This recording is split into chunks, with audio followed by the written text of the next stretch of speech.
বেশিরভাগ লোকের সমস্যাটা হেলদি খেতে না, বোরিং খেতে।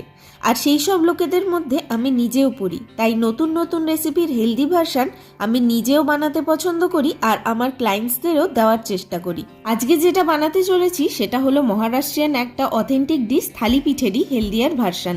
এর জন্য আমরা ব্লেন্ডারে প্রথমে দিয়ে দেব ভেজানো সবুজ মুগ, একটা টমেটো, দুটো কাঁচা লঙ্কা, অল্প একটু আদার কুচি।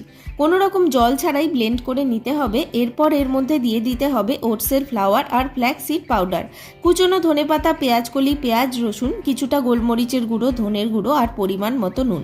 হাতে করে ভালো করে মেখে নিয়ে মিশ্রণটাকে হাতে করে চেপে চেপে ছড়িয়ে দিতে হবে। সাইড থেকে খুবই সামান্য পরিমাণ অলিভ অয়েল দিয়ে লো ফ্লেমে কুক করব, যাতে ভালোভাবে কুক হতে পারে। তার জন্য মাঝে মাঝে গোল গোল ছিদ্র করে দিতে হবে। এর অথেন্টিকেশনটা এখানেই যে হাতের আঙুলের ছাপ এর মধ্যে থাকবে। এরকমই নতুন নতুন রেসিপির সাথে তাই হেলদি খাওয়াটা কোনো অপশান না, চয়েস হওয়া চাই।